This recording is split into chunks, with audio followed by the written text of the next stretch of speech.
శుభాలు వందనాలు. ప్రభునందు ప్రియమైన దేవుని వర్లారా, ఈరోజు ప్రపంచ జనాభాని మనం లెక్కేస్తే ఒకప్పుడున్న జనాభా కంటే ఈరోజు జనాభా పెరిగింది. అయితే అదే క్రమంలో ఆరోగ్యవంతుల జనాభా తగ్గింది, అనారోగ్యంతో ఉన్నవారి జనాభా పెరిగింది. ప్రపంచవ్యాప్తంగా ఉన్న జనాలను లెక్కేస్తే ఆరోగ్యంగా ఉన్నవారు ఎక్కువ ఉంటారా, అనారోగ్యంగా ఉన్నవారు ఎక్కువ ఉంటారా? చెప్పండి. అనారోగ్యంగా ఉన్నవారు ఎక్కువ ఉంటారు. ఇక్కడున్న మనలోనే ప్రతి ఒక్కరిని ఆ స్కానింగ్ మిషన్ దగ్గరికి తీసుకెళ్తే ఫుల్ బాడీ స్కాన్ చేస్తే ఏ లోపం లేదు, సంపూర్ణ ఆరోగ్యంగా ఉన్నారు ఈ వ్యక్తులు అని ఒక్కళ్ళకన్నా సర్టిఫికేట్ వచ్చే అవకాశం కనబడుతుందా? అంటే అందరం అనారోగ్యంతో బాధపడుతున్నాం. అందుకే ఆరోగ్యము యొక్క విలువ మనకి ఎప్పుడు తెలుస్తుందంటే అనారోగ్యం వచ్చినప్పుడు తెలుస్తుంది. అర్థమైందా లేదా? ఆరోగ్యము ఉంటే ఎంత బాగుంటుంది అన్న విషయం అనారోగ్యం వచ్చినప్పుడు దానివల్ల పొందే ఇబ్బంది వలన మనకు అర్థమవుతుంది. ఆస్తులున్న అనారోగ్యం ఉంటే, ఆస్తులున్న అనుభవించే అవకాశం లేదు అనారోగ్యం వలన. అప్పుడు ఏమనిపిస్తుంది?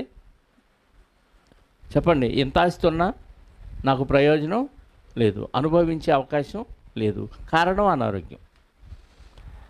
ఆ ఆరోగ్యం ఉండి ఆస్తి లేని వాళ్ళని ఏమనుకుంటారు? ఆడికి అంత ఆస్తి ఉంది, నాకు ఆరోగ్యం ఉంటే ఉపయోగం ఏముంది, అనుభవించడానికి ఆస్తి లేదు. అంటే ఆరోగ్యం ఉన్నవారికి అనుభవించడానికి ఆస్తి కావాలనుకుంటారు, ఆస్తి ఉన్నవారికి అనుభవించడానికి ఆరోగ్యం కావాలనుకుంటారు. ఈ రెండిట్లో ఏది ఉంటే బాగుంటుంది మనకి? చెప్పండి. ఆరోగ్యం ఉంటే బాగుంటుందా, ఆస్తి ఉంటే బాగుంటుందా? ఆస్తులు ఉన్నవారు అనారోగ్యంతో ఉన్నప్పుడు వాళ్ళకి ఏమనిపించిందంటే, ఇంత ఆస్తి ఉన్న ప్రయోజనం లేదు, నా అనారోగ్యం వల్ల దీన్ని అనుభవించలేకపోతాననే బాధతో వాళ్ళు పుట్టించిన ఒక సామెత ఉంది. ఏంటా సామెత? ఆరోగ్యమే మహాభాగ్యం. వాళ్ళకి భాగ్యం ఉంది, చాలా భాగ్యం ఉంది. కానీ ఆ భాగ్యం కంటే ఏది భాగ్యం అంట? ఆరోగ్యం. అంటే ఇది డబ్బులు పెట్టి కొంటే వచ్చేది కాదు, డబ్బులు పెట్టి కొంటే వచ్చేది కాదు. ఖచ్చితంగా ఇది మనం చేసిన అపరాధాలు పాపాల వల్లనే మనకు అనారోగ్యాలు వస్తాయి. ఇది జగమెరిగిన సత్యం కాదు, కానీ వాక్యం ఎరిగిన సత్యం, వాక్యం ద్వారా మనం నేర్చుకున్న సత్యం. ప్రతి అనారోగ్యం వెనక మూలం ఏదయ్యానంటే పాపమే. అందుకే మెడిసిన్స్లో కొన్నిటి పేర్లు మనకి ఏమని ఉంటాయి చెప్పండి? సిన్ సిన్ సిన్ సిన్ అని అంటుంది. సిన్ అంటే పాపం. జంటామైసిన్, ఇంకా టెర్రామైసిన్, నియోమైసిన్, టెట్రామైసిన్, ఎజిత్రోమైసిన్, ఎరిత్రోమైసిన్, మైసిన్. మైసిన్ అంటే నా పాపం. బలిపెట్టారు పేర్లు కూడా మందులు కదా. అంటే నా పాపానికి మందు వేయని మెడికల్ షాప్కి వెళ్ళి అడుగుతున్నాం మనం. అంటే రోగం రావటం వెనుక కారణం పాపమే, అందులో డౌటే లేదు. దేవుడు సృష్టిని చేసి చాలా మంచిదిగా చేశాడు, రోగాలు ఉన్న వ్యక్తులుగా చేయలేదు. మనకి యేసుక్రీస్తు వారి దగ్గరికి ఒక పక్షవాయువు కలిగిన రోగిని తీసుకొచ్చినప్పుడు వాళ్ళు ఆ రోగాన్ని నయం చేస్తాడనే ఉద్దేశంతో తీసుకొచ్చాడు. దానికంటే భయంకరమైంది, ప్రమాదకరమైంది ఏంటో ఆయనకు తెలుసు. కాబట్టి ఆయన ఆ రోగితో ఏమన్నాడో తెలుసా? ఒక మాట చూడండి. మార్క్సు వార్త 2వ అధ్యాయము, మార్క్సు వార్త 2వ అధ్యాయము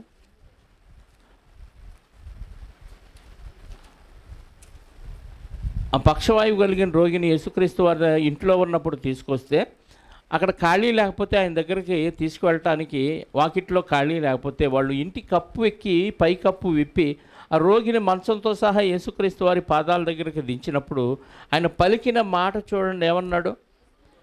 యేసు వారి విశ్వాసమును చూచి 5వ వచనం, కుమారుడా నీ పాపములు క్షమించబడి ఉన్నవని పక్షవాయువు గలవానితో. అదేంటి వాళ్ళు తీసుకొచ్చింది ఎందుకు? పక్షవాతపు రోగాన్ని నయం చేయించుకోవటానికి యేసుక్రీస్తు వారి దగ్గరికి తీసుకొచ్చాడు. ఏమనాలి ఆయన? ఏమనాలి? నీ పక్షవాతము శుద్ధి అగునుగాక అనాలి. కానీ ఏమంటున్నాడు అంటే దీనికి దానికి ఏమన్నా సంబంధం ఉందా? ఉంది.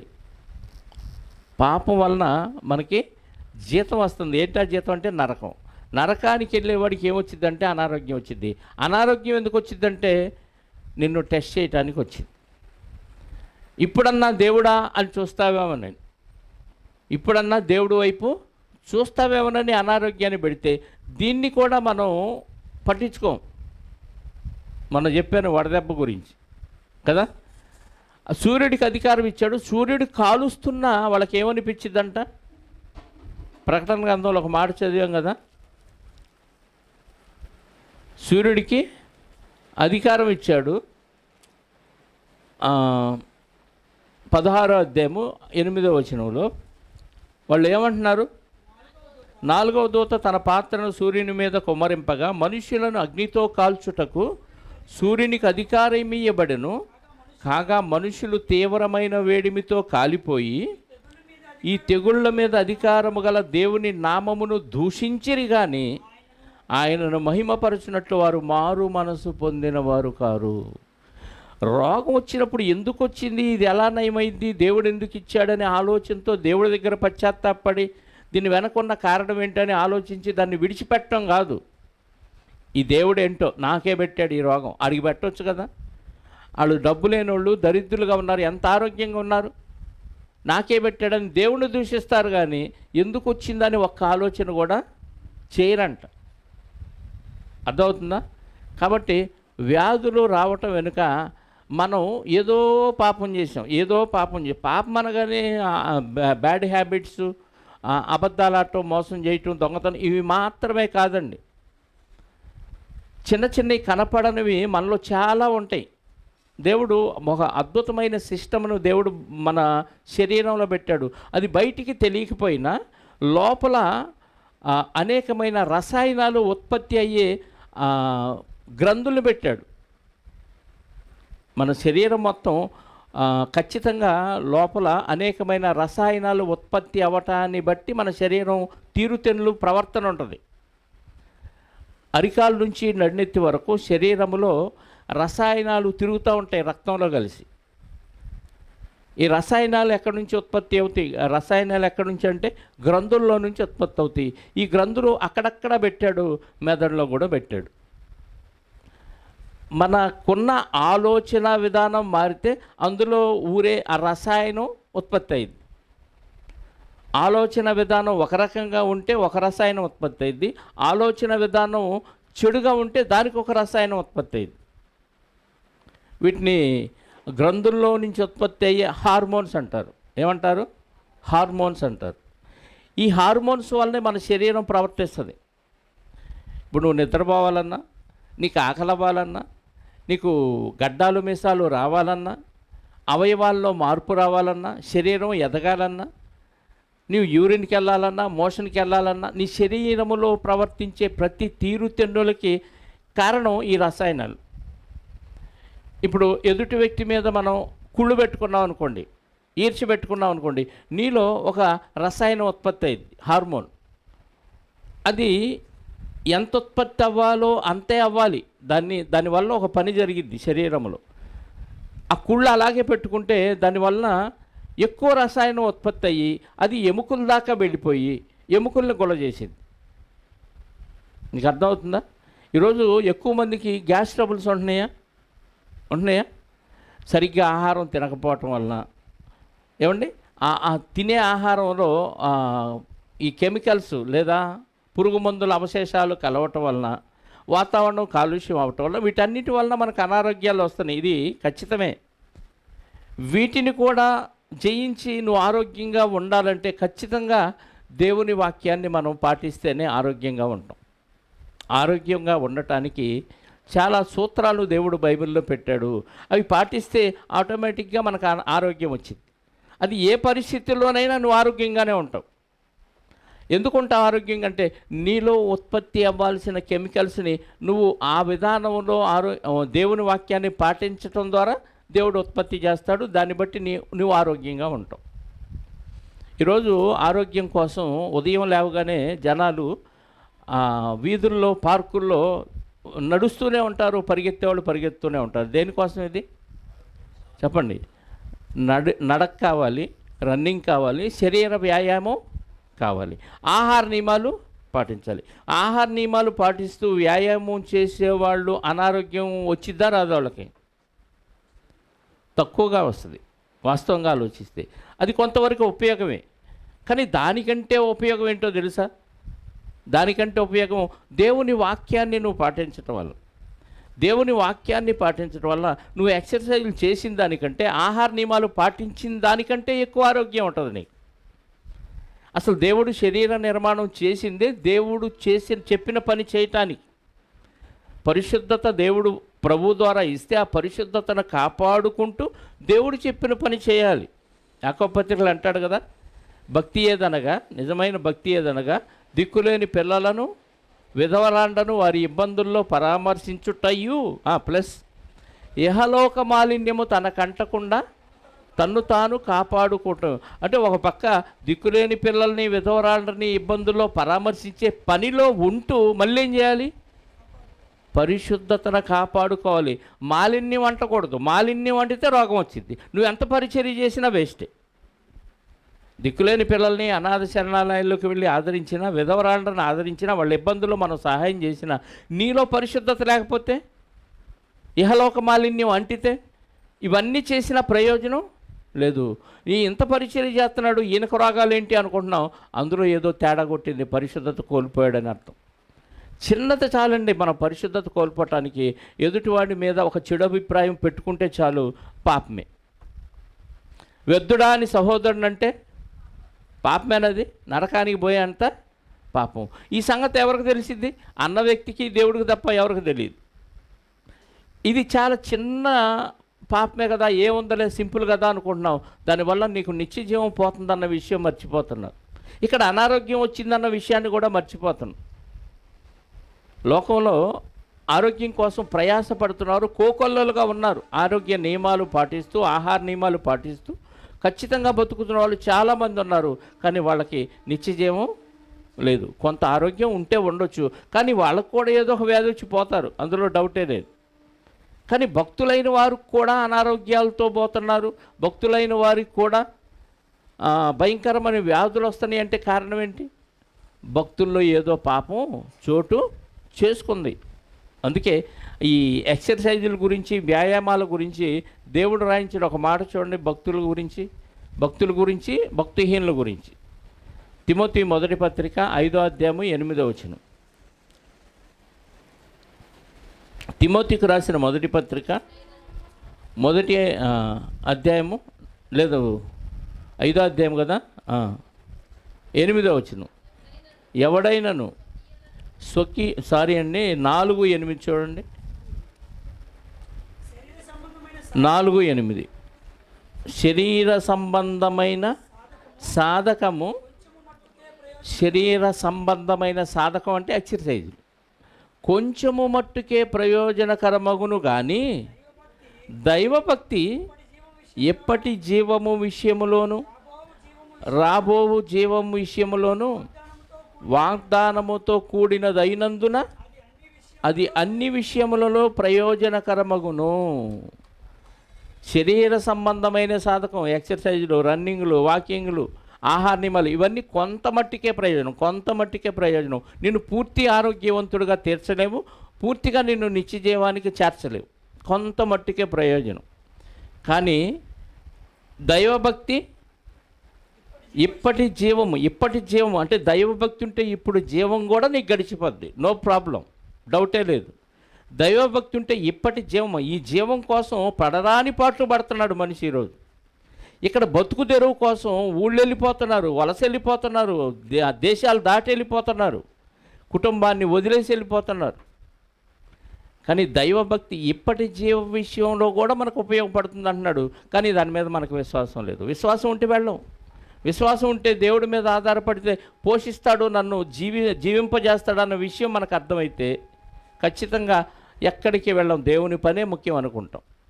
కాబట్టి దైవభక్తి ఇప్పటి జీవం విషయంలోనూ రాబోవు అంటే నిత్య జీవం విషయంలోనూ వాగ్దానము ప్రభువు ద్వారా దేవుడు వాగ్దానం చేశాడు. కాబట్టి వాగ్దానముతో కూడినదైనందున ఇది అన్ని విషయములలో ప్రయోజనకరము.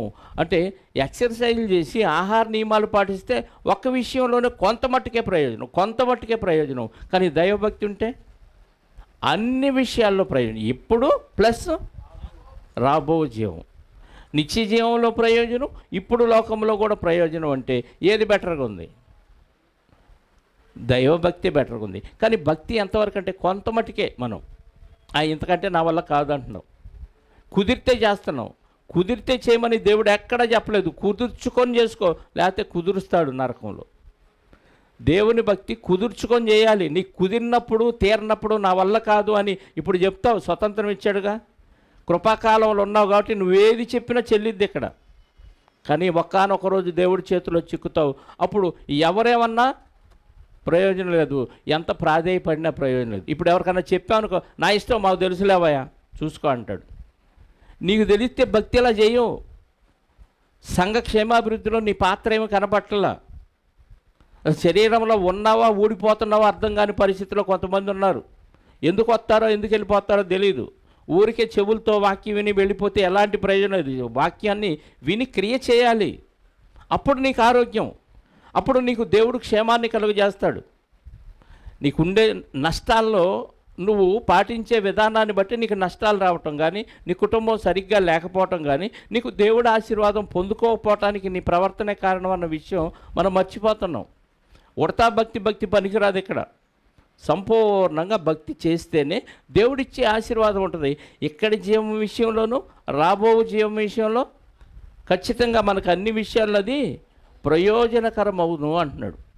కాబట్టి దేవుని భక్తి మనకి ఎలా ప్రయోజనకరం అయింది, ఎలా ఆరోగ్యాన్ని ఇచ్చిద్ది అనేది కొన్ని సూత్రాలు మనం బైబిల్లో నుంచి ఆలోచిద్దాం. సామెతల గ్రంథం 17వ అధ్యాయము 22వ వచనం. సామెతల గ్రంథం 17వ అధ్యాయము 22వ వచనం. సంతోషము గల మనస్సు ఆరోగ్య కారణం, నలిగిన మనస్సు ఎముకలను ఎండిపోచేయును. సంతోషము గల మనస్సు ఆరోగ్యం. అంటే మనస్సు సంతోషానికి ఆరోగ్యానికి సంబంధం ఏంటి?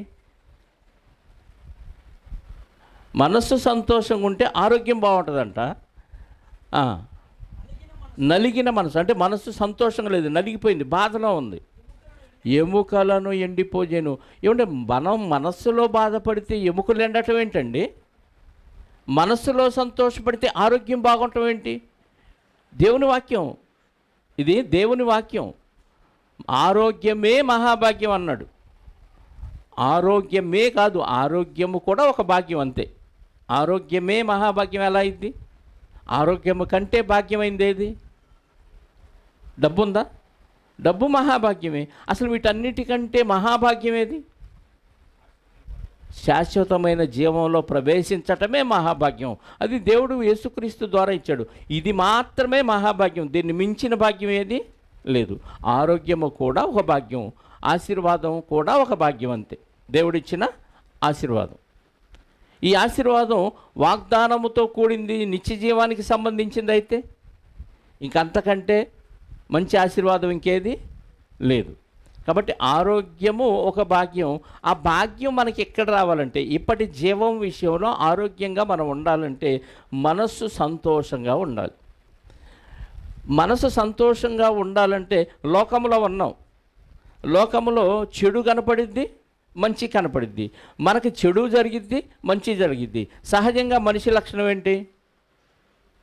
సహజంగా మనిషి లక్షణం కీడు జరిగితే బాధపడటం, మేలు జరిగితే సంతోషం. ఇది సహజం మనిషిగా.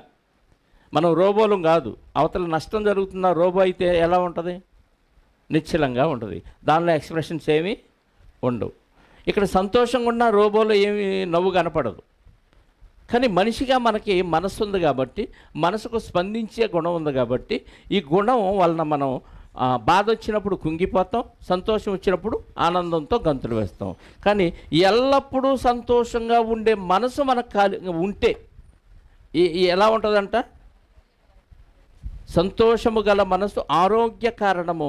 అంటే ఎల్లప్పుడూ మనసును సంతోషంగా ఉంచాలంటే నీ ముందు కష్టాలు వచ్చినా, శ్రమలు వచ్చినా, బాధలు వచ్చినా, అవతల వాళ్ళు నిందించినా, నిన్ను దూషించినా, అవమానించినా నువ్వు ఎల్లప్పుడూ సంతోషంగా ఎలా ఉండగలవు?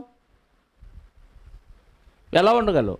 వాక్యం ఉంటే ఉండగలవు. అంటే దేవుని భక్తి ఉంటే ఉండగలవు. యేసుక్రీస్తు వారిని నిందించారు, దూషించారు, అవమానపరిచారు.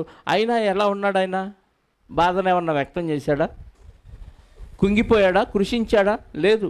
వాళ్ళు ఎక్కడ నరకానికి పోతాడో అని బాధతో కన్నీరు పెట్టాడే తప్ప ఆయన తన గురించి తాను ఎప్పుడూ దుఃఖపడలేదు, బాధపడలేదు, మనసును కృంగదీసుకోలేదు. అంటే ఆయనకి ఏముంది? భక్తి ఉంది. ఇప్పుడు సంతోషము కలిగిన మనసు మనకు ఎల్లప్పుడూ ఉండాలంటే మనకే ఉండాలి. చెప్పండి, ఏముండాలి? భక్తి ఉండాలి. భక్తి అంటే ఏంటి?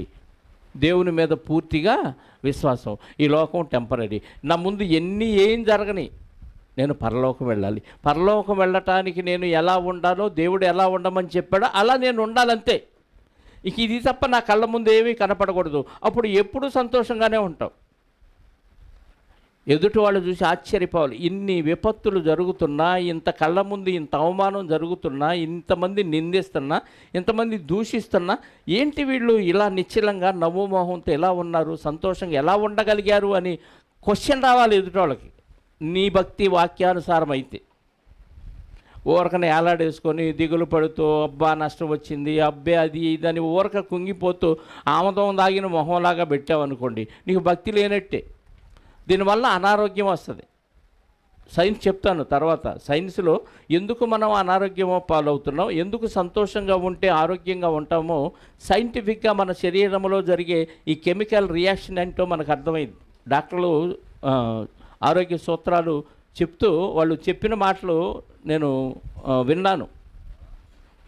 దాన్ని బట్టి మన శరీరంలో ఏం మార్పులు జరుగుతున్నాయి, సంతోషంగా మనసు పెట్టుకుంటే మన శరీరంలో ఏ రసాయనాలు ఉత్పత్తి అవుతాయి, బాధతో ఉన్నప్పుడు ఏ రసాయనాలు ఉత్పత్తి అవుతాయి, దానివల్ల మన శరీరం ఎలా స్పందించింది, ఆరోగ్యంగా ఉంటుందా అనారోగ్యంగా ఉంటుందా అనేది సైంటిఫిక్గా మనం ఆలోచించవచ్చు. కానీ దానికంటే ముందు మనకి ఎల్లప్పుడూ సంతోషంగా ఉండే ఆలోచన మనసు ఎలా వచ్చిందంటే ఖచ్చితంగా అది భక్తిలోనే వస్తుంది. అందుకే ఫిలిప్పీ పత్రికలో ఒక మాట రాయించాడు. ఫిలిప్పీ పత్రిక 2వ అధ్యాయము 17-18. ఫిలిప్పీ పత్రిక 2వ అధ్యాయము 17-18. మరియు మీ విశ్వాస యాగములోను దాని సంబంధమైన సేవలోను నేను పానార్పణముగా పోయబడినను నేను ఆనందించి మీ అందరితో కూడా సంతోషింతును. ఇటువలనే మీరును ఆనందించి నాతో కూడా. పౌలు గారు సంతోషిస్తున్నాడంట. నేను సంతోషిస్తున్నాను, మీరు కూడా సంతోషించండి. ఏ పనిలో? విశ్వాస యాగములో దాని సంబంధమైన సేవలోను నేను పానార్పణముగా పోయబడుతున్నాను. అంటే అర్థం, విశ్వాసములో చేసే పని ఒక యాగం. యాగం అంటే యజ్ఞం. యజ్ఞం చేయటం అంటే ఖచ్చితంగా దానిలో నియమించిన నియమ నిబంధనలు ఖచ్చితంగా పాటించటమే యజ్ఞం అంటే. మామూలుగా యజ్ఞం అంటే మనకి ఋషులు ఇవి చేసేది కట్టెలో కర్రలు ఈ రాళ్ళు పెట్టి మధ్యలో కట్టెలు పెట్టి అందులో ఆజ్యం పోసి, అంటే నెయ్యి కానీ నూనె కానీ పోసి మంట పెడతారు. ఈ మంటని ఆరిపోకుండా కాపాడవలసిన బాధ్యత యజ్ఞం చేసేవాళ్ళకు ఉంటుంది. అది ఒకరోజు 2 రోజులు కాదు, కొన్ని రోజులు చేస్తారు. మంట ఆరిపోకూడదు, కట్టెలు పెడుతూనే ఉండాలి, నూనె పోస్తూనే ఉండాలి. కన్నంటినా యజ్ఞం ఆగిపోయింది. అది ఆగిపోతే వాళ్ళ యజ్ఞం ఫెయిల్ అయినట్లే. కొన్ని రోజులని ఒక నియమం పెట్టుకొని యజ్ఞం చేస్తారు. విశ్వాసం అనేది కూడా ఒక యజ్ఞం లాంటిది. ఇందులో ఆరిపోకూడదు. ఎప్పుడూ విశ్వాసంలో వెలుగుతూనే ఉండాలి. వెలుగుతూనే ఉండాలంటే ఎంత మెలకుగా ఉండాలి? నువ్వు వాక్యం పోస్తూనే ఉండాలి. ఆ విశ్వాసం అనే వెలుగు ఆరిపోకుండా కాపాడుకోవాలంటే కన్ను అంటకూడదు. అంటితే చెప్పండి, అంటితే ఏమైంది? ఆరిపోద్ది. ఆరిపోతే మళ్ళీ వెలిగించడం చాలా కష్టం. ఆరిపోతే వెలిగించడం చాలా కష్టం. ఆరిపోకుండా కాపాడుకోవటమే చాలా కష్టం, అది కూడా కష్టమే. అందుకే ఆ విశ్వాస యాగములో పౌలు గారు పానార్పణముగా పోయబడుతున్నాడు. పానార్పణం అంటే పానార్పణం, పానం అంటే త్రాగేది, ద్రవం. అవి మొత్తం అర్పించడం అంటే చివరి చుక్క వరకు నీళ్ళు ఎలా పడబోస్తామో ఈ యజ్ఞంలో నేను పూర్తిగా దేవుని పనిలో నన్ను నేను సమర్పించుకుంటున్నాను అని అర్థం. ఇప్పుడు దేవుని పనిలో విశ్వాసంతో తను తాను పూర్తిగా సమర్పించుకొని ఆ సమర్పించుకునే క్రమంలో ఎన్ని ఎదురైనా వాటిని అధిగమిస్తూ పూర్తిగా దానిలో లీనమైపోయి తన శరీరాన్ని, తన ఆరోగ్యాన్ని దేవునిలో ఆయన పడబోసుకుంటుంటే, నీళ్లు పారబోసినట్టు పడబోసుకుంటుంటే సంతోషిస్తున్నాడంట. ఒకరోజు పని మానేసి దేవుని పని చేస్తూ సంతోషించే వాళ్ళు ఎంతమంది ఉంటారు చెప్పండి? పని పోయింది, డబ్బులు పోయినాయి, ఈరోజు అంత నష్టం. అదే రెండో రోజు రమ్మంటే, మూడో రోజు రమ్మంటే, 10 రోజులు నీ పని మానేసి పూర్తిగా దేవుని పనిలో పానార్పణం అయిపో అంటే తరివేస్తారు నన్ను. నీకేం పని పాట లేకపోతే పో. ఎప్పుడన్నా అలా వచ్చి నమస్కారం చేసి దేవుడికి హాయ్ చెప్పి బాయ్ చెప్పి వెళ్ళిపోవటం అంటే సబబు. పొద్దాకలు పని మానేసి రా అంటే కుదిరే పని కాదు. నీకున్న సమస్యలు నీకు ఉంటాయి, కానీ విశ్వాసంతో దేవుడి పనిలో ఉంటే ఇప్పటి జీవం విషయంలో అన్నాడు. ఇందాక తిమోతి పత్రిక 4లో చదివాం కదా. ఇప్పటి జీవం విషయంలో కూడా ఆయన నీకు సహాయం చేస్తాడు. జీవం అంటే ఇక్కడ బతుకు తెరువు అని అర్థం. ఇప్పటి జీవ విషయంలోనూ రాబో జీవ విషయంలోనూ ఆయన ఖచ్చితంగా మనకి మేలు చేస్తాడని ఉంది. మరి పానార్పణంగా పోయబడుతున్నప్పుడు బాధపడకుండా సంతోషించడం సాధ్యమేనా చెప్పండి? అలా సంతోషంగా ఉన్నాడు కాబట్టి పౌలు గారు ఆరోగ్యంగా ఉన్నాడు. నేను పానార్పణంగా పోయబడుతున్నాను, మీరు కూడా ఏ సంఘానికి చెప్పాడు? ఫిలిప్పీ సంఘానికి చెప్పాడు. మీరు కూడా నాతో పాటు అటువలనే మీరు కూడా ఆనందించి నాతో కూడా సంతోషించండి. సంతోషం సగం బలం కాదు, సంతోషం పూర్తి బలం. అది దేవునిలో సంతోషం, అప్పుడు పూర్తి బలం. అలా సంతోషిస్తే నీకు రోగాలు దరిచారు, సంతోషిస్తే నీకు వ్యాధులు దరికి చేరు, ఆరోగ్యంగా ఉంటావు. అంటే ఖచ్చితంగా దేవునిలో నువ్వు సంతోషిస్తే, ఏం చదివాం సామెతల గ్రంథంలో 17:22లో, సంతోషము గల మనస్సు ఆరోగ్య కారణము. ఎప్పుడు ఉంటాం? లోకస్తులు సంతోషంగా ఎప్పుడు ఉంటారంటే వాళ్ళకు అనుకూలమని అన్నీ జరిగితే సంతోషంగా ఉంటారు. ఏ ఒక్కటి జరగకపోయినా చెప్పండి, ఏ ఒక్కటి జరగకపోయినా సంతోషం ఉండదు వాళ్ళకి. వాడు ఫుల్ తాగాలనుకున్నాడు, అందులో పెగ్గు తక్కువైంది, ఆ పెగ్గు తక్కువైనందుకు బాధపడతాడే తప్ప పెగ్గు తక్కువ ఫుల్ తాగానని సంతోషపడతాడా? పడడు. అలాగే తిండి విషయంలో మనం అనుకున్నవన్నీ తింటూ లాస్ట్లో ఒక మొక్క లాక్కున్నాడు పక్కోడు, దానికి బాధపడిపోతాం. ఇంకా సంతోషం ఏడ ఉంటుంది? మన బొంద ఉంటుందా? ఉండదు. అంటే లేని దానిలో బాధపడతాం తప్ప ఆ కొంచెం విషయంలో వదిలేసి సంతోషాన్ని ఉంచుకోం. అందుకే సంతోషము గల మనసు ఆరోగ్య కారణం. నీ మనసు ఎల్లప్పుడూ సంతోషంగా ఉండాలంటే నీకు ఖచ్చితంగా భక్తి ఉండాలి. ఆ భక్తిలో నీవు ఖర్చు అయిపోయినా సరే, నువ్వు నష్టపోయినా సరే, నీకు నిందలు ఎదురైనా సరే, బాధలు ఎదురైనా సరే, సంతోషాన్ని విడిచిపెట్టకూడదు. ఎందుకంటే నిత్య జీవం నాకు ఉంది అని గుర్తుపెట్టుకుంటే ఎల్లప్పుడూ సంతోషమే. 3వ అధ్యాయం అదే ఫిలిప్పీ పత్రిక 1వ వచనం కూడా చూడండి. మెట్టుకు నా సహోదరులారా, ప్రభువునందు ఆనందించుడి, అదే సంగతులు మీకు రాయట నాకు కష్టమైనది కాదు, మీకు అది క్షేమకరము. ప్రభువునందు ఆనందిస్తే మీకు క్షేమం, లోకంలో ఆనందిస్తే నష్టం. టెంపరీ ఆనందం లోకంలో వచ్చేదంతా. అన్నీ అనుకూలంగా ఉంటే సంతోషిస్తాడు, ఏ ఒక్కటి తేడా వచ్చినా బాధపడిపోతూ ఉంటాడు, కుంగి కుషించిపోతూ ఉంటాడు. అదే ప్రభువులో ఆనందిస్తే క్షేమం అంటున్నాడు, అంటే మంచి ఆరోగ్యం ఉంటుంది. ఎక్కడ క్షేమం? పరలోకంలో ఇంకా శాశ్వత కాల క్షేమం. అందుకే ఆ ఫిలిప్పీ సంఘానికి ఎప్పుడూ ఆనందించండి అంటున్నాడు. 4వ అధ్యాయంలో కూడా అదే మాట చెప్తున్నాడు. చూడండి 4-5 వచనాలు. ఎల్లప్పుడూ ప్రభువునందు ఆనందించుడి, మరలా చెప్పుదును ఆనందించుడి. మీ సహనమును, అంతేనా, మీ సహనమును సకల జనులకు తెలియబడనీయుడి. ప్రభువు సమీపంగా ఉన్నాడు, దేనిని గూర్చి చింతించకుడి. ఇక్కడ మనం చదివిన దాంట్లో మనకు అర్థమైన విషయం ఏంటంటే, ఎల్లప్పుడూ ప్రభువునందు ఆనందించుడి. రిపీట్ రిపీట్ రిపీట్, మరలా చెప్పుదును ఆనందించుడి. ఏ రోగం మీకు రాదు. ఏమంటే హృదయపూర్వకంగా జరిగింది. ఆనందం అనేది మనసుకు సంబంధించింది, మనసుకు సంబంధించింది ఆనందం. దాంతో శరీరానికి ఆరోగ్యం, అది విషయం. ప్రభువునందు ఆనందించండి, మరలా చెప్పుదును ఆనందించుడి. మీ సహనమును సకల జనులకు, మీ సహనమును అంటే సహనం ఎప్పుడు అవసరం? సమస్య వచ్చినప్పుడే సహనం అవసరం. మృదుత్వం అని ఉంది ఫుట్నోట్లు. అంటే ప్రభువు మృదుత్వం కలిగి ఉన్నాడు. ఎక్కడ కోపం, ఆవేశం, టెంపరు, దురుసు మాటలు ఏమీ లేవు. అంటే ఎదుటి నుంచి సమస్య వచ్చినప్పుడు కూడా నువ్వు ఎలా ఉండాలి? ప్రభువునందు ఆనందించాలి. అందుకే మీ సహనమును సకల జనులకు తెలియజేయనుడు అంటే, నీకు సమస్య వచ్చింది అక్కడ, అప్పుడు నీకు ఓర్పు కావాలి, సహనం కావాలి. సహజంగా ఎదుటి నుంచి మనకి రివర్స్ ఏదన్నా వచ్చింది అనుకోండి, మనల్ని తిట్టేదో, మనకి వ్యతిరేకమైందో, మనల్ని నష్టపరిచేది మాటో లేదా క్రియ జరిగిందనుకోండి, అప్పుడు మనకి ఏం కావాలి? సహనం కావాలి. కోపం వచ్చిద్ది, అప్పుడు వచ్చిద్ది. వచ్చినప్పుడు ఏం చేసుకోవాలి? ప్రభువుని జ్ఞాపకం చేసుకోవాలి. ప్రభువుని జ్ఞాపకం చేసుకుంటే ఇవన్నీ టెంపరీ, ఇవాళ ఉంటే రేపు పోతాయి. ఈ ఆలోచన ఎప్పుడైతే కలిగి ఉంటామో లోకంలో ఏది మిగలదు. ఈరోజు నన్ను దూషిస్తున్నవాడు, హింసిస్తున్నవాడు కూడా ముందే పోతాడు.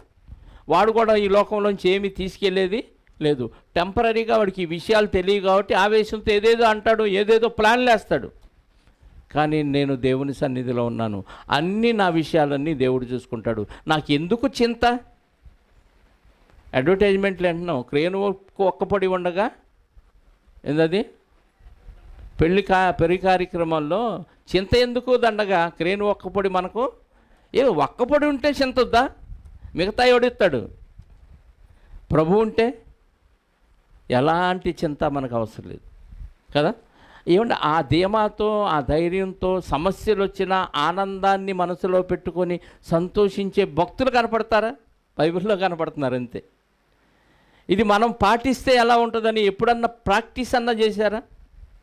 నేను చేశానండి, నేను చేశాను, నేను అనుభవించాను. కాబట్టి నా చుట్టుపక్కల ఇంటి దగ్గర కానీ షాపు దగ్గర కానీ ఎవరు చూసినా ఎప్పుడు ఈయన మొహంలో చిరాకు కానీ, ఎప్పుడు ఈయన మొహంలో ఆ బాధ కానీ, కుంగిపోవటం కానీ ఎప్పుడు కనపడలేదు. ఎప్పుడు సంతోషంగా ఎలా ఉంటారని అంటే నా భక్తి అలా ఉంచిద్దని నేను చెప్తాను. సాక్ష్యం.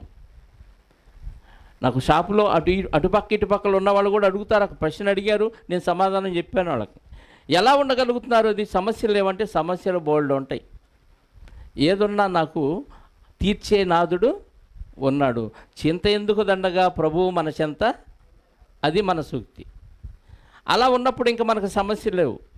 నువ్వు తెలియక ఎన్నో సమస్యలు కొని తెచ్చుకున్నా ప్రభువుని ఆశ్రయించి ఇక నుంచి నేను బాగుపడతానయ్యా, సరి చేసుకుంటాను, నాకు ఇవన్నీ తీసేయి అని దేవుని సన్నిధిలో నిన్ను నువ్వు మార్చుకొని చూపించు. ఏమంటే భయంకరమైన ఇశ్రాయేలు చరిత్ర మనం చదువుకుంటున్నాం. ద్వితీయోపదేశ కాండం కానీ, యెహోషువ గ్రంథం కానీ, నిర్గమకాండం కానీ, న్యాయాధిపతులు ఇవన్నీ చదువుతున్నప్పుడు ఎంత భయంకరులు వాళ్ళు. అంత భయంకరులు ఎన్ని ఘోరాలు నేరాలు చేసినా, ఎన్నిసార్లు విగ్రహారాధన చేసినా, అయ్యా క్షమించు, ఇక నుంచి బుద్ధి వచ్చింది మాకు అనగానే ఏంటంటే ఆ కరుణ, ప్రేమ, జాలి. వెంటనే ఒక న్యాయాధిపతినో, ఒక ప్రవక్తనో, ఎవరో ఒకరిని పుట్టించి వాళ్ళని చక్కగా మంచి మార్గంలో నడిపించండి. ఎన్నిసార్లు వాళ్ళు తప్పిపోయారు, ఎన్నిసార్లు వాళ్ళు విధేయులయ్యారు. ప్రతిసారి వాళ్ళని మంచి దారిలోకి తీసుకొస్తానే ఉన్నాడా? ఏమండి, ఆయన దగ్గర పశ్చాత్తాపడి నిజంగా హృదయపూర్వకంగా మార్పు చెందితే, వాళ్ళ దగ్గర ఉన్న విగ్రహాలన్నీ పడేసినప్పుడు, ఇక నేను మిమ్మల్ని జ్ఞాపకం చేసుకొని మీ జోలికి రాను, మీరు ఎన్నిసార్లు అయినా ఇలాగే చేస్తారు, మీకు నాకు సంబంధం లేదని దేవుడు చెప్పినా నువ్వేం చేస్తావో చెయ్యి, మా దగ్గర ఉన్న విగ్రహాలన్నీ మేము పడేసి పశ్చాత్తాపడతాం అని దేవుడికి మొరపెట్టినప్పుడు సరేలే అని మళ్ళీ సర్దుకున్నాడు కదండి. అంత మంచి దేవుడు మనకుంటే మనం లోకంలో ఉన్న వాటిని చూసి సంతోషపడతాం, లోకంలో మనకు జరిగే విషయాల గురించి బాధపడితే అనారోగ్యం రాకేముందండి. షుగర్లు, బీపీలు, ఈ గ్యాస్ ట్రబుల్స్ ఇవన్నీ రావటం వెనుక మనకు పూర్తిగా దేవుని మీద ఆధారపడే లక్షణం రాలేదు. వస్తుంది కానీ పూర్తిగా దేవుని మీద ఆధారపడే లక్షణం రాలేదు కాబట్టి ఇవన్నీ మనకు జరుగుతుంది. సంతోషం సగం బలం కాదు, దేవుళ్ళో సంతోషం పూర్తి బలం. నీకు ఇంకెప్పుడు చింత అనేదే ఉండదు. అందుకే ఏమన్నాడు, ఎల్లప్పుడూ ప్రభునందు ఆనందించుడి, మరలా చెప్పుదును ఆనందించుడి, మీ సహనమును సకల జనులకు తెలియబడనీయుడి, ప్రభు సమీపంగా ఉన్నాడు. అంటే సహనం అవసరమైనప్పుడే, నీకు సమస్య వచ్చినప్పుడే సహనం అవసరమైంది. సహనాన్ని కలిగి ఉంటే అప్పుడు నువ్వు భక్తుడు అని దేవుడు గుర్తిస్తాడు. అప్పుడు నీకు ఎల్లప్పుడూ సంతోషంగా ఉండే అవకాశం లభిస్తుంది. శ్రమలు వచ్చినప్పుడు కుంగిపోతాం సహజంగా. శ్రమలు వచ్చినప్పుడు ఏం చేయమన్నాడు? యాకోబు పత్రిక 1:3 ఎప్పుడు చదువుతాం మనం? యాకోబు పత్రిక 1వ అధ్యాయము 3వ వచనం. నా సహోదరులారా, మీ విశ్వాసమునకు కలుగు పరీక్ష ఓర్పును పుట్టించునని ఎరిగి మీరు నానా విధములైన శోధనలో పడినప్పుడు ఏ ఆనందం? మహా ఆనందమని ఎంచుకొనుడి. ఏదంట? విశ్వాసానికి కలుగు పరీక్ష ఓర్పును పుట్టించదు, మీ సహనమును సకల జనులకు తెలియజేయనంటే మీరు ఓర్పు కలిగి ఉండాలి. ఓర్పు ఎప్పుడు అవసరం? సమస్య వచ్చినప్పుడు అవసరం. ఎదుటి వాళ్ళు నిందించినప్పుడు, దూషించినప్పుడు, అవమానపరిచినప్పుడు నన్ను కాదంది, నాలో ఉన్న ప్రభువు నన్నాడు, దేవా ఆయన సంగతి నువ్వు చూసుకో అనాలి. నన్ను అలా అంటావని బల్లగుద్దామనుకోండి, దేవుడు నెత్తిని గుద్దుతాడు. అర్థమైందా? అన్నీ ఎవరికి విడిచిపెట్టాలి? ప్రభువుకు విడిచిపెట్టాలి. ఆయన చూసుకుంటాడు. ఎవరి మీద ఏ ద్వేషం మనకు ఉండకూడదండి. అలా ఉండటం వల్ల మనకు చాలా నష్టం. అక్కడే చదివాం సామెతలు 17:22 ఏమని చదివాం? రెండో మాట, ఆరోగ్యకరమైన సంతోషకరమైన మనస్సు ఆరోగ్యానికి కారణము, నలిగిన మనస్సు ఎముకలను ఎండిపోచేయును. నలిగిన మనసు ఏం చేసిద్దంట? ఎముకల్ని ఎండిపోజేసిద్దంట. అంటే మనసు నలిగిపోయిందంటే ఎదుటోళ్ళ మాట మనసులో పెట్టుకున్నాం, బాధపడిపోతున్నాం. బాధపడిపోవటం వల్ల మన ఎముకలు ఏమవుతున్నాయి అంట? ఎండిపోతున్నాయి. నీ బాధకి ఎముకలకి సంబంధం ఏంటి చెప్పండి? బాధకి ఎముకలకి సంబంధం ఉందా? ఉందండి.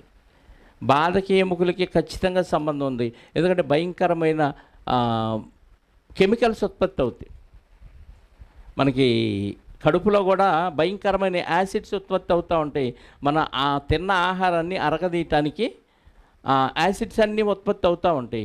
అవి ఆహారం పడగానే ఆ యాసిడ్స్ వాటిని మెల్ట్ చేసి అరగదీసి మనకి రక్తంగా మార్చేయి, శరీరంలో ప్రతి అవయవానికి కావాల్సిన పదార్థాన్ని పంపిస్తుంది, వేస్ట్ని వేస్ట్ వైపు పంపిస్తుంది. ఇదంతా లోపల జరుగుతున్న పెద్ద ప్రక్రియ. ఈ యాసిడ్స్ ఉత్పత్తి కాకపోతే మనకు ఆహారం అరగదు. నోట్లో కొంత ఆహారం అరుగుతుంది, ఇక్కడ కొన్ని యాసిడ్స్ ఉత్పత్తి అవుతాయి కాబట్టి ఆ తర్వాత కడుపులోకి పేగుల ద్వారా వెళ్ళిన తర్వాత భయంకరమైన యాసిడ్స్ ఉత్పత్తి అవుతాయి. ఎంత భయంకరమైనవి అంటే మనం ఇనుపు వస్తువు తిన్నా అది కరిగి తీసే అంత భయంకరమైన యాసిడ్ HCl అంటారు, హైడ్రోక్లోరిక్ యాసిడ్. అది మనం ఆహారం టయానికి వేయకపోయినా, ఏమండి మా సమయానికి ఆహారం వేయకపోతే ఆల్రెడీ అది ఒక టయానికి ఉత్పత్తి అవ్వటం దాని క్రమం. అది ఉత్పత్తి అవుతే ఆహారం వేయలా, ఇప్పుడు ఆ యాసిడ్ ఏమవ్వాలి? వెళ్ళిపోయి ఎముకల్లోకి వెళ్ళిపోతుంది. ఇదొక పద్ధతి. అయితే ఎవరి మీదన్నా కుళ్ళో కుట్రో ఈర్ష్యో దేశమో పెట్టుకున్నాం అనుకో, దీనివల్ల కూడా యాసిడ్స్ ఉత్పత్తి అవుతాయి. ఇవి భయంకరమైన యాసిడ్స్. ఇవి కూడా ఎముకల్లోకి వెళ్ళిపోతాయి, ఎముకల్లో గుల్లబారు చేస్తాయి. నీకు అర్థమవుతుందా? ఆ వచనం ఊరికే రాయించలే దేవుడు. నీకు ఆరోగ్యంగా మనసు ప్రశాంతంగా ఉంటే, భక్తిలో ఉన్నప్పుడు నీ మనసు ప్రశాంతంగా ఉంటుంది, నీకు ఆరోగ్యం బాగా ఉంటుంది. నలిగిపోతే మనసు మనసు నలిగిపోతే భయంకరమైన యాసిడ్స్ ఉత్పత్తి అవుతాయి. అవి నీ ఎముకల్ని నాశనం చేస్తాయి. అంటే నీ ఆరోగ్యాన్ని నువ్వు బాగు చేసుకోవాలన్నా, నీ ఆరోగ్యాన్ని నువ్వు నాశనం చేసుకోవాలన్నా, నీ మనస్సుని కంట్రోల్ చేసుకునే దాన్ని బట్టి ఉంటుంది. నీ మనసుని కంట్రోల్ చేసుకునే దాన్ని బట్టి ఉంటుంది. చెప్పాను కదా, శరీరంలో రకరకాల యాసిడ్స్ ఉత్పత్తి అవుతూ ఉంటాయని. అందులో మెదడులో నుంచి ఒక గ్రంథి ఉంటుంది, దానిలో నుంచి రకరకాల యాసిడ్స్ ఉత్పత్తి అవుతూ ఉంటాయి. అది కింద ఉన్న మిగతా ఉన్న గ్రంథులన్నిటినీ కంట్రోల్ చేస్తుంది. అది అంటే ఒక్కొక్క గ్రంథిలో నుంచి ఒక్కొక్క యాసిడ్ ఉత్పత్తి అయింది, దాన్ని హార్మోన్ అంటారు. ఇప్పుడు అందరికీ కామన్గా వచ్చింది థైరాయిడ్ కదా, అందులో నుంచి గ్రంథులు ఉత్పత్తి అవుతాయి, యాసిడ్స్. గ్రంథిలో నుంచి, థైరాయిడ్ గ్రంథిలో నుంచి యాసిడ్స్, హార్మోన్స్ ఉత్పత్తి అవుతాయి. అవి చేసే పని అవి చేస్తాయి. మనకు నిద్ర రావడానికి ఒక యాసిడ్ ఉత్పత్తి అయింది, అది టయానికి ఉత్పత్తి అయింది. ఆ టయానికి మనం నిద్రపోకుండా అలా ఫోన్లో చూస్తూ ఉన్నాం అనుకో, అది ఉత్పత్తి అయ్యి ఆ యాసిడ్ ఇంకో దాని మీద ప్రభావం చూపించింది. ఇలా ఉత్పత్తి అయిన యాసిడ్స్ని మనం వక్ర మార్గంలోకి పంపిస్తున్నాం. దీని వెనక దేవుడు చెప్పిన క్రమాన్ని మనం పాటించకపోవటం వల్ల వచ్చిన నష్టం. ఇప్పుడు ఆరోగ్యకరమైన మనసు ఏమన్నాడు? అది 22లో, సంతోషము గల మనస్సు ఆరోగ్య కారణము అన్నాడు. అంటే సంతోషంగా మనసు ఉంటే మన శరీరంలో ఆక్సిటోసిన్ అనే ఒక కెమికల్ ఉత్పత్తి అయిందంట, ఒక హార్మోన్. ఆక్సిటోసిన్ అనే హార్మోను మెదడులో నుంచి ఉన్న ఒక గ్రంథిలో నుంచి ఉత్పత్తి అయింది. ఆక్సిటోసిన్ అనే గ్రంథి, దీన్ని ఈ గ్రంథిలో నుంచి ఉత్పత్తి అయ్యే ఈ హార్మోన్ని లవ్ హార్మోన్ అంటారు. అంటే దేవుడు ప్రేమతో ఉన్న హార్మోన్ అంట. దీనివల్ల మంచి జరిగిద్దంట శరీరానికి. ఇది ఉత్పత్తి ఎప్పుడైందంటే ఎప్పుడు సంతోషంగా ఉన్నప్పుడే అయింది. ఇది ఉత్పత్తి అయ్యేది ఎప్పుడు అని అంటే మనం మంచి పనులు చేసినప్పుడు. మంచి పనులు అంటే మనకి ఇష్టమైన వారిని కలుసుకున్నప్పుడు, మనకి ఇష్టమైన పదార్థాలు, ఆహార భోజనాలు చేసినప్పుడు, మనకి ఇష్టమైన పెట్ యానిమల్స్, అదే పెంపుడు జంతువులతో మనం ఉన్నప్పుడు, తర్వాత మనం లవర్స్ ఉంటారు కదా, లవర్స్ ఇద్దరు ప్రేమించుకున్నప్పుడు, లేదా లవర్స్ ఇద్దరు కలుసుకున్నప్పుడు, ఇలా మనం ఇష్టమైనవి మనకి జరిగినప్పుడు ఈ ఆక్సిటోసిన్ అనే ఈ హార్మోన్ విడుదలైంది. ఇది విడుదలైనప్పుడు మనిషి ఎప్పుడూ సంతోషంగానే ఉంటాడు. ఇప్పుడు ఇదే భక్తిలో ఉన్నాం అనుకోండి, ఎన్ని సమస్యలు ఎదురొచ్చినా, ఎన్ని అవాంతరాలు ఎదురొచ్చినా, ఈ సంతోషాన్ని అలాగే ఉంచుకుంటే మనసులో, ఇప్పుడు మనకి ఏం ఉత్పత్తి అయింది? ఆక్సిటోసిన్ అనే యాసిడ్ ఉత్పత్తి అయింది. ఇది ఉండటం వల్ల మనకి ఎప్పుడూ ఆరోగ్యమే.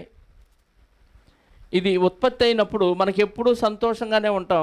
ఇంకా వేరేది మనకి చికాకు అనేది ఉండదు, ఎప్పుడూ సంతోషంగానే. అందుకే పౌలు గారు చెప్పింది, ఆనందించుడి, ప్రభువునందు ఆనందించుడి, ఎల్లప్పుడూ ఆనందించుడి అనే మాట ఎందుకు రాయించాడంటే,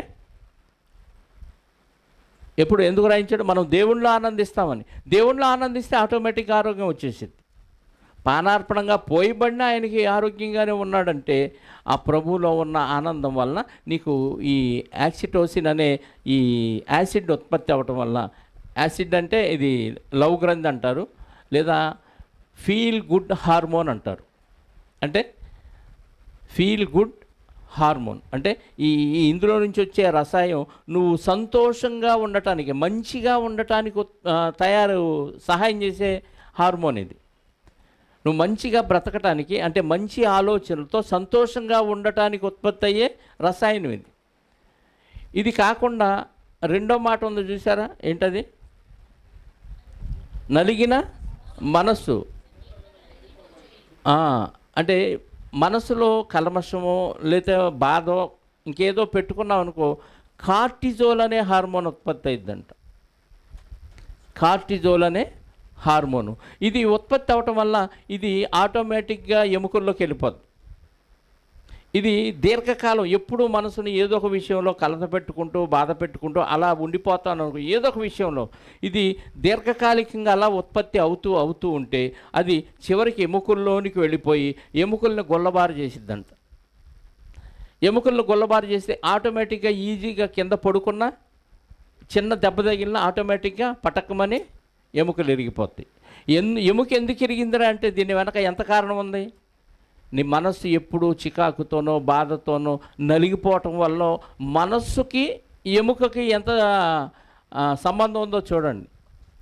అంటే నీ మనసుని ఎప్పుడూ సంతోషంగా పెట్టుకుంటే ఆరోగ్యం, ఎప్పుడు ఈ మనసుని ఎవరి మీదో కుట్రో కుళ్ళో ఈర్ష్యో ద్వేషమో అసూయ ఇలాంటివన్నీ పెట్టుకున్నాను అనుకో, మనసు నలిగిపోయింది. ఆళ్ళలాగా నేను లేనే, నన్ను ఎప్పుడు దేవుడు ఇలా తయారు చేస్తాడు, వాళ్ళకన్నా పడిపోవాలి, లేదా నేనన్నా గొప్పవాడిని అవ్వాలి, ఇలాంటి ఆలోచనలన్నీ పెట్టుకున్నాం అనుకోండి, మనసు నలిగిపోద్ది.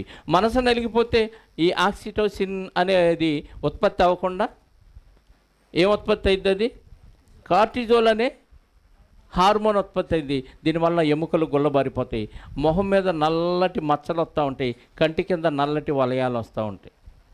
స్ట్రెస్కు గురైపోతారు. అంటే బాగా ఒత్తిడికి గురైపోవటం వల్ల ఇది ఎక్కువైపోయి ఇది ఎక్కువగా ఉత్పత్తి అయితే మన ఎముకలను గుల్లబారి చేసి మొహం మీద నల్ల మచ్చలు, కళ్ళ కింద వలయాలు, వీటన్నిటి వెనక కారణం నీ స్ట్రెస్, ఒత్తిడి, బాగా ఒత్తిడి.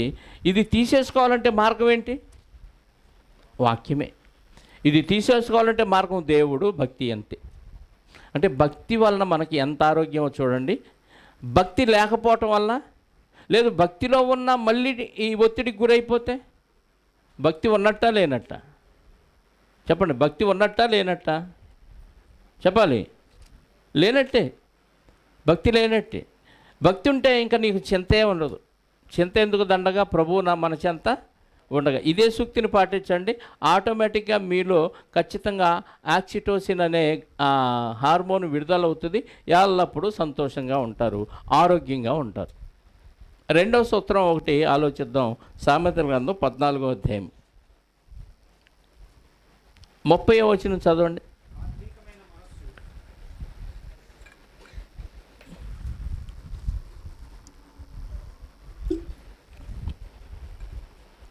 సాత్వికమైన మనస్సు శరీరమునకు జీవము, మత్సరము ఎముకలకు కుళ్ళు. సాత్వికమైన మనస్సు శరీరమునకు, సాత్వికమైన మనసు అంటే భక్తిగా ఉంటేనే సాత్వికమైన మనసు వచ్చింది. మత్సరం అంటే కుళ్ళు అండి. ఎదుటోళ్ళ మీద కుళ్ళు ఉంటే నీ ఎముకలు పాడైపోతాయి అంట. అంతేనా? ఎదుటి వాళ్ళ మీద ఎలాంటి ద్వేషం ఉండదు. ఎవరికి ఇవ్వాల్సింది దేవుడు వాళ్ళకి ఇచ్చేస్తాడు, నీకు ఇవ్వాల్సింది నీకు ఇచ్చాడు, దాంతో తృప్తి కలిగి ఉండు. ఇక మత్సరం ఎందుకు పనికిరాదు. నీ ఎముకలు పాడైపోవటానికి మత్సరమే కారణం, అనారోగ్యం రావటానికి ఈ కుళ్ళే కారణం. కాబట్టి సాత్వికమైన మనసు మనం కలిగి ఉండాలి, నిత్య జీవాన్ని కలిగి ఉండాలి, ఇక్కడ కూడా ఆరోగ్యంగా ఉండాలి. అలాగే రెండవ మాట 16వ అధ్యాయం సామెతల గ్రంథం 2వ సూత్రం, ఆరోగ్యంగా ఉండటానికి దేవుని మాటల్లోని మరొక సూత్రం 24వ వచనం. ఇంపైన మాటలు తేనె పట్టు వంటివి, అవి ప్రాణమునకు మధురమైనవి, ఎముకలకు ఆరోగ్యకరమైనవి. ఇంపైన మాటలు, ఇంపైన మాటలు ఏవి ఇంపైనవి? నీకేది నచ్చితే అదే ఇంపైనవి కాదు, నీకు మేలు చేసేది ఇంపైన మాటలు. ఇంపైన మాటలు అంటే మనకేమి ఇష్టం? టీవీల్లో సీరియల్లో వచ్చే మాటలు ఇంపుగా ఉంటాయి, జబర్దస్తులో వచ్చే మాటలు ఇంపుగా. ఇవి ఆరోగ్యానికి కారణం కాదు. నువ్వు శరీరాన్ని నీ మనసును అలా మలుచుకున్నావు కాబట్టి అవి ఇంపుగా ఉన్నాయి నీకు, అవి కంపు. టెంపరీగా ఇంపుగా ఉన్నట్టు అనిపించినా అది కంపు. నిజమైన ఇంపైన మాటలంటే దేవుని మాటలే నీకు ఇంపైన మాటలు. అవి కానీ మనం ఆస్వాదించగలిగితే, దేవుని మాటల్లో ఉన్న ఆ సారం, ఆ వాక్య సారం నీకు అర్థమైపోతే ప్రతి మాట నీకు ఇంపుగానే ఉంటుంది. దావీదు గారికి వాక్యం చదువుతుంటే ఏమనిపించిందంట? మన దావీదు గారు కాదు, బైబిల్లో ఉన్న దావీదు గారు. ఏమనిపించింది? ఈ దావీదు గారికి పల్లీలు మసాలా తిన్నట్టు అనిపించిద్దాము. ఆ దావీదు గారికి ఏమనిపించింది? కొవ్వు మెదడు తిన్నట్టు. ఎందుకంత వాక్యంలో కొవ్వు మెదడు తింటే వచ్చే ఆనందవంత మాధుర్యం ఏముంది? అది అనుభవిస్తేనే నీకు అర్థమైంది. ఏదో చదువుకుంటా పోతే అందులో ఉన్న ఆ సారం మనకు అర్థం అవ్వకపోతే ఆ మాధుర్యం మనకు ఆ టేస్ట్ అర్థం కాదు. వాక్యము రుచిగా ఉంటుంది. ఆ రుచి నీకు ఎప్పుడు అర్థమైందంటే అందులో ఉన్న భావం అర్థం కావాలి.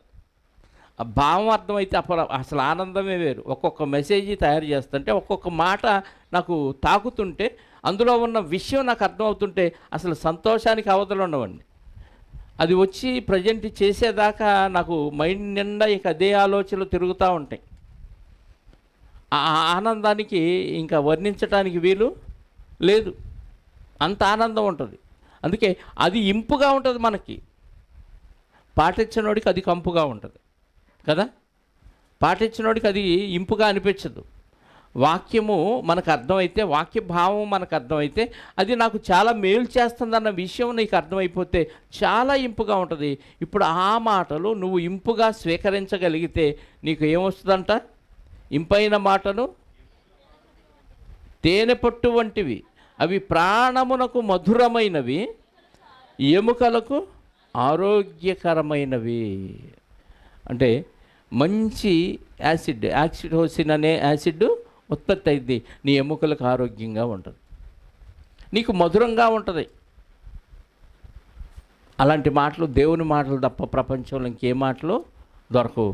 అలాంటి మాటలు మనం వినాలి, అలాంటి మాటలే మనం మాట్లాడాలి. ఎదుటివాడు నొచ్చుకునే విధంగా, ఎదుటివాడు బాధపడే విధంగా, ఎదుటివాడు హర్ట్ అయ్యే విధంగా మనం మాట్లాడకూడదండి. అది భక్తిహీనులు చేసే పని. నువ్వు వాక్యంతో సరి చేస్తున్న అవతలోడు హర్ట్ అయితే ఇక వాడి కర్మ, అది కాదు. లోకంలో ఉన్న విషయాలను బట్టి ఎవరిని మనం హర్టు చేయకూడదు. వాక్యాన్ని బట్టి చేయొచ్చు. వాడు దాన్ని స్వీకరిస్తే మంచిగా ఉంటుంది, స్వీకరించకుండా తిరస్కరిస్తే అప్పుడు హర్ట్ అవుతాడు. దానికి మనం బాధపడాల్సిన అవసరం లేదు. పౌలు గారు అంటాడు కదా, నా మాటలు తాత్కాలికంగా మీకు దుఃఖాన్ని కలుగజేసినా నేను బాధపడను కదా. అవి తాత్కాలికంగానే మీకు దుఃఖాన్ని కలుగజేస్తాయి తప్ప పర్మనెంట్గా మీకు దుఃఖాన్ని ఉంచవు. తర్వాత సంతోషిస్తారు అని చెప్తాడు. అలాగే వాక్యంతో సరి చేసినప్పుడు అవతలోడు హర్ట్ అయితే మనం దాన్ని తీసుకోకూడదు. కానీ మనం స్వతహాగా అవతల వ్యక్తిని పర్సనల్ విషయాల్లో జోక్యాలు చేసుకొని హర్ట్ చేసామనుకోండి, వాక్యానికి సంబంధం లేకుండా అవతల వ్యక్తిని నీచంగా ఎంచో, లేకపోతే తక్కువగా భావించో, లేకపోతే కించపరిచే విధంగా మాట్లాడామనుకోండి. కొంతమంది అనవసరంగా నోరు పారేసుకుంటూ ఉంటాడు, అరే బక్కోడా, బండోడా, లావోడా, ఇలా పర్సనాలిటీని బట్టి కూడా తిడతా ఉంటాడు, బట్టతలోడా. ఇవన్నీ మన చేతిలో ఉన్న పనులు కావు. బక్కోడిగా చేసింది ఎవరు? దేవుడు. బండోడుగా అంటే వీడు కొద్దిగా తిని చేసుకోవచ్చు, లేదా పర్సనాలిటీ కూడా అలా దేవుడు తయారు చేయవచ్చు. పొట్టోడు పొడుగోడు చెప్పండి, అది ఎవరు తప్పు? దేవుడు తప్ప మన తప్ప? దేవుడు చేశాడా మనం చేసుకున్నావా? పొడుగు పొట్టి మనం చేసుకోలేదు. దేవుడు చేసిన దానికే మనం నిందించామనుకోండి, అది తప్పే కదా. అలాంటి కఠినమైన పదాలు మనం అవతలోడు బాధపడే విధంగా మాట్లాడకూడదు. మనం అలాంటి పదాలు ఎవరి దగ్గర వినకూడదు. అందుకే రెండవ సూత్రంగా మంచి మాటలు వినాలి, మంచి మాటలు మనం పలకాలి. అలా పలికినప్పుడే మన శరీరానికి, ఎముకలకి ఆరోగ్యం. కొన్ని వచనాలు చూద్దాం. ఎఫ్ఎస్సి పత్రిక 4వ అధ్యాయము 29వ వచనం. ఎఫ్ఎస్సి పత్రిక 4వ అధ్యాయము 29వ వచనం. వినువారికి మేలు కలుగునట్లు అవసరమును బట్టి క్షేమాభివృద్ధికరమైన అనుకూల వచనమే పలుకుడి కానీ దుర్భాష ఏదైనను మీ నోట రానీయకుడి. దుర్భాష అంటే అవతలవాడు ఇబ్బంది పడే భాష భక్తుడి నోట్లో నుంచి రాకూడదు. మరి ఏ మాట మాట్లాడాలి? అనుకూల వచనమే నువ్వు మాట్లాడాలి. వినువారికి మేలు కలగాలి. ఆ వచనంలో వాడు నరకానికి పోకుండా తప్పించబడాలి. వాడు శారీరకంగా భూమి మీద కొంచెం మెరుగ్గానే బతకాలి. మెరుగ్గానంటే ఆరోగ్యకరంగా బతికే విధంగా మన మాటలు ఉండాలి. అర్థమైందా? అవతల వాడికి మేలు కలిగే విధం, వినువారికి మేలు కలుగునట్లు అవసరమును బట్టి క్షేమాభివృద్ధికరమైన అనుకూల వచనమే. అంటే అవతల వ్యక్తిలో భక్తి అభివృద్ధి చెందాలి, క్షేమంగా అభివృద్ధి చెందాలి. అవతల వాళ్ళకి వాక్యము ద్వారా అభివృద్ధి చెందే మాటలే మనం పలకాలి. అంటే టోటల్గా నువ్వు ఏ మాట మాట్లాడినా అందులో ఏముండాలి? అవతల వ్యక్తికి వాక్యం ద్వారా మేలు కలిగే మాటలే మాట్లాడాలి. కానీ దుర్భాష, లోకస్తులు మాట్లాడుకున్నట్టు పనికిమాలినోడా, దరిద్రుడా, వ్యర్థుడా, అట్టంటోడా, ఎట్టంటోడా, అబద్ధాల కూర, ఈ డైలాగులు రాకూడదు. దుర్భాష అంటే దేవునికి సంబంధించని ఏ భాష అయినా దుర్భాష అవుతుంది. కానీ భక్తుడిగా నువ్వు ఉన్నావంటే, నీవు ఆరోగ్యంగా ఉండాలంటే, నీ మాట ద్వారా ఎదుటోళ్ళు కూడా ఆరోగ్యంగా ఉండాలంటే మన నోట్లోంచి ఎలాంటి మాటలు రావాలంట? అనుకూల వచనము, ఇంకా అవసరమును బట్టి క్షేమాభివృద్ధికరమైన, అంటే అవతల వాళ్ళకి అభివృద్ధికరమైన మాటలు. భక్తిలో అది, లోకంలో కాదు. భక్తిలో డెవలప్ అయ్యే మాటలే నువ్వు బలకాలి. అప్పుడు నీకు ఆరోగ్యం, అవతల వ్యక్తికి కూడా ఆరోగ్యం. అలా కాకుండా దుర్భాష మాట్లాడితే, చెప్పండి, దుర్భాష మాట్లాడితే నీకు నష్టం, వాళ్ళకి కూడా నష్టం. నీ భక్తి పోయినట్టే, నీ మాట వల్ల వాళ్ళ భక్తి కూడా పోయినట్టే. మరొక వచనం, అదే ఎఫెసీ పత్రిక 5వ అధ్యాయము 4వ వచనం.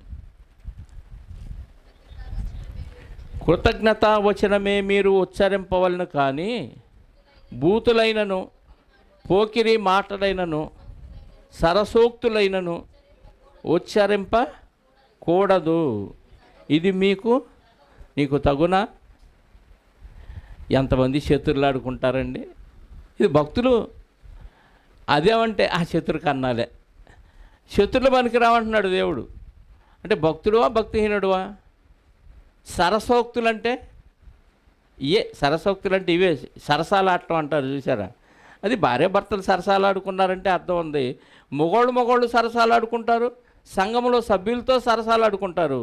ఇది నీకు తగవు అంటున్నాడు దేవుడు. నీ అనారోగ్యానికి ఇది కూడా కారణం. పోకిరి మాటలు మాట్లాడకూడదు, బూతులు మాట్లాడకూడదు, సరసోక్తులు నీ నోట్లో నుంచి ఉచ్చరింపకూడదు. కృతజ్ఞతా వచనమే మీరు ఉచ్చరింపవలను. వాళ్ళు ఏదైనా మేలు చేస్తే థ్యాంక్స్ అన్నా, ఇది చేసావు. దేవుడు ఎన్ని మేలు చేశాడో నువ్వు వాటిని చెప్పడానికి సమయమే సరిపోదు. దేవుడు చేసిన మేలుని నీ నోట్లో నుంచి పలకటం ప్రారంభిస్తే ఎన్ని మేలు చేశాడు అనటానికి సమయమే సరిపోదు. అన్ని మేలును పక్కన పెట్టి పనికి వాళ్ళని ఈ సరసాలు, చతుర్లు, లోకంలో ఉన్న వ్యవహారాలు, రాజకీయాలు, ఏమంటే ఇవన్నీ మనకు అవసరమా? మనం ఈ లోక సంబంధమైన పౌరులమా? కాదు కదా. మన పౌరస్థితి పరలోకంలో ఉన్నప్పుడు మనకి ఈ లోకంలో ఈ జబర్దస్తుల్లో చతుర్లు, ఈ డబుల్ మీనింగ్ డైలాగులు, ఈ సరసాలు, ఈ చతురు మాటలు, ఇవన్నీ ఎందుకు మనకి? ఇది నీకు తగవరా నాయన అంటున్నాడు దేవుడు. కానీ మాకు తగును తండ్రి అంటున్నాం మనం. అర్థమవుతున్నాయా? దీనివల్ల మనకు అనారోగ్యం అండి. ఎదుటి వాళ్ళకు కూడా అనారోగ్యం వచ్చే మాటలు ఇవి. సంతోషం సగం బలం అని లోకంలో సంతోషించటం, నవ్వించటం ఒక భోగం, ఏందో యోగం. నవ్వకపోవటం ఒక రోగం అంటున్నారు సినిమా యాక్టర్లు. ఆ బ్రహ్మానందమా ఎవరో కదా. ఊరికి నవ్వితే ప్రయోజనం ఉంది.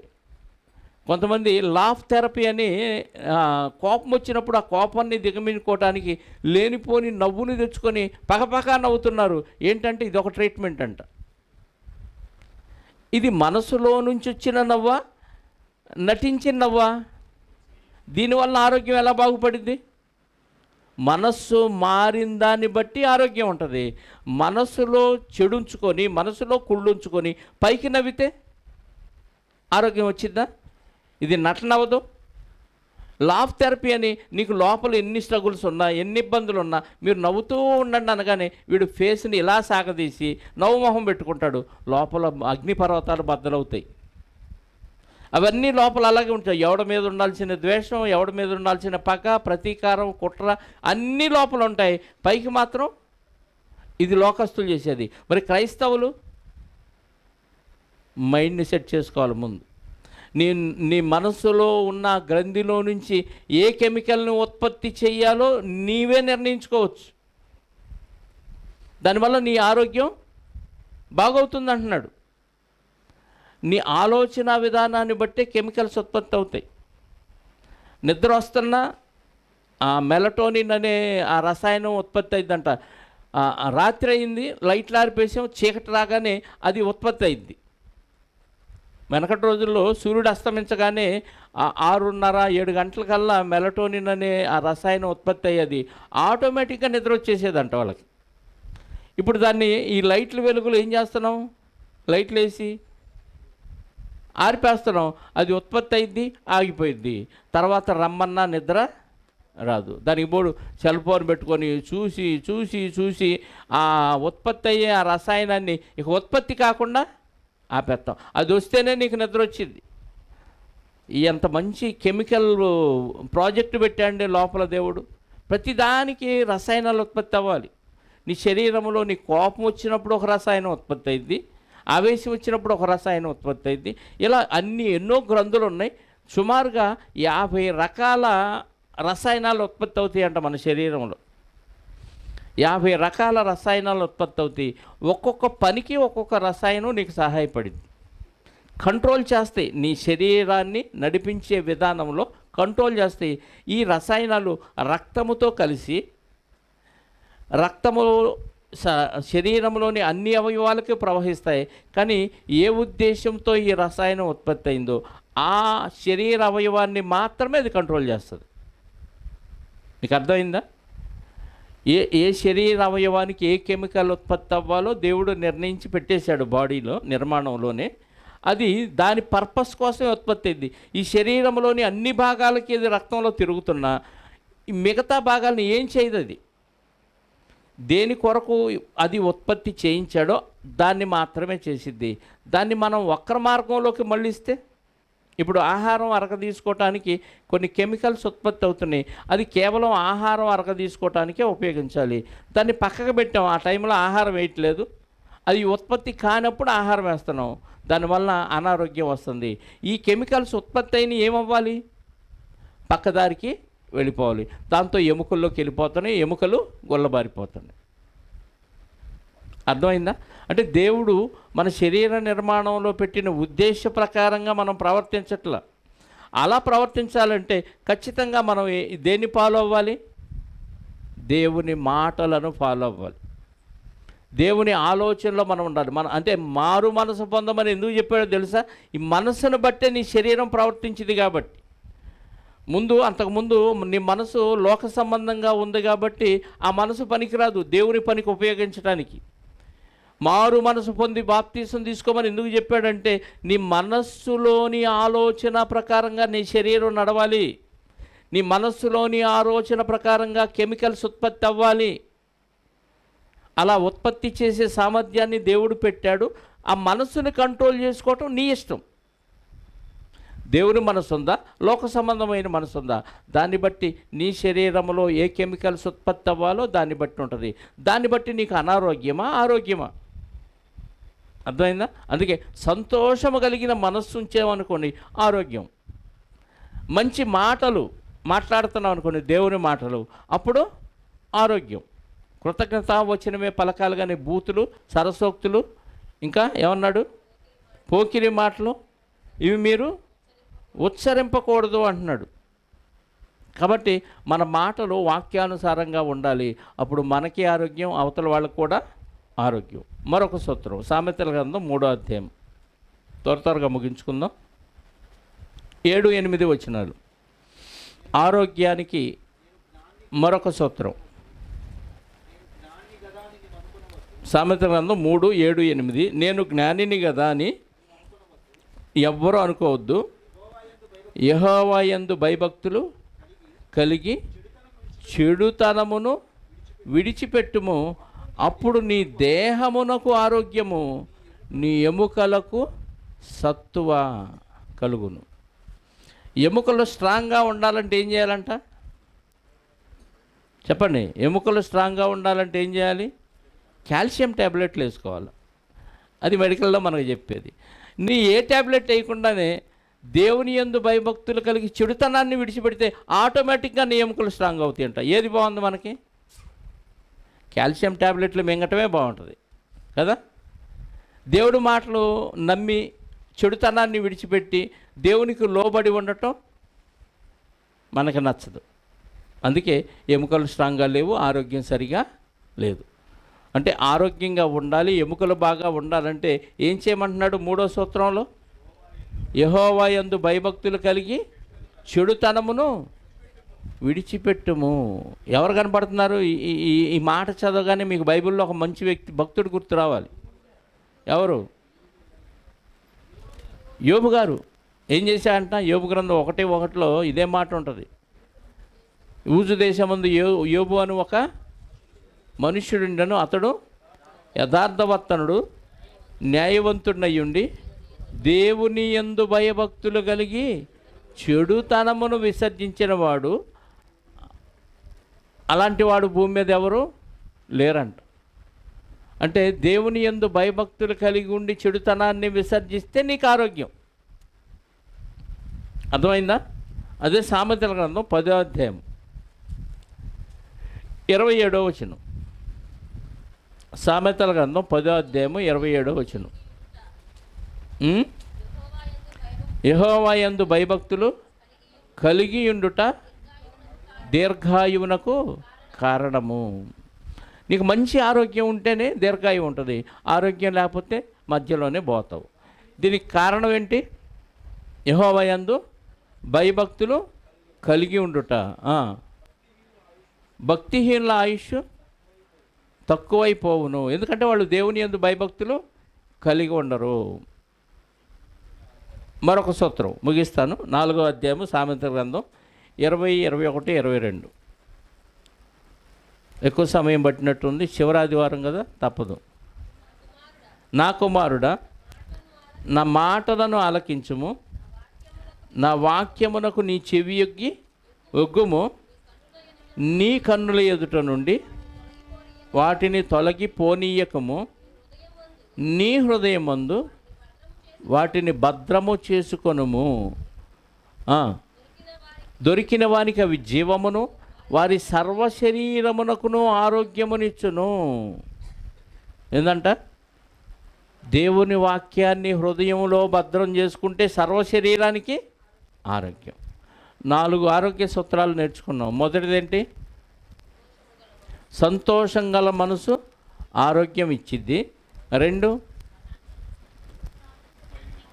సాత్వికమైన మనస్సు శరీరానికి. రెండో పాయింట్ అది కాదు. మంచి మాటలు, దేవుని మాటలు నీకు ఆరోగ్యాన్ని ఇస్తాయి. నువ్వు పలికినా, నువ్వు విన్నా సరే.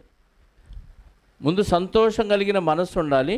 తర్వాత దేవుని మాటలు మనం పలకాలి లేదా నేర్చుకోవాలి. 3, సాత్వికమైన యెహోవా యందు భయభక్తులు కలిగి చెడుతనాన్ని విసర్జించాలి. 4, హృదయంలో వాక్యాన్ని భద్రం చేసుకోవాలి. 4 సూత్రాలు. 1, ఏ మనసు ఉండాలి? సంతోషము గల మనసు ఉండాలి, అప్పుడు దేహానికి ఆరోగ్యం. 2, మంచి మాటలు, మనం దేవుని మాటలు పలకాలి, దేవుని మాటలు వినాలి.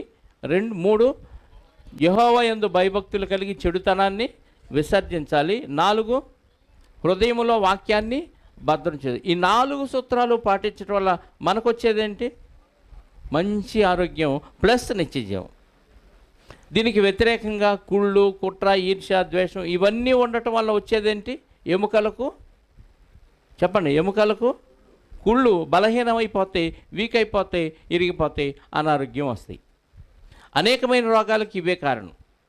ఖచ్చితంగా ఈ 4 సూత్రాలను మనం పాటించగలిగితే పూర్ణ ఆరోగ్యంతో దేవుడిచ్చిన కంప్లీట్గా దేవుడిచ్చిన పనిని చక్కగా చేసి దేవుడిచ్చిన ఆరోగ్యంతో ఇక్కడ బతికి దేవుడు తీసుకున్నప్పుడు వెళ్ళిపోయి నిత్య జీవాన్ని స్వతంత్రించుకుంటాం. కాబట్టి దేవుడు నిత్య జీవాన్ని స్వతంత్రించుకునే వరకు మనందరికీ మంచి ఆరోగ్యాన్ని ఇవ్వాలంటే మనం ఈ సూత్రం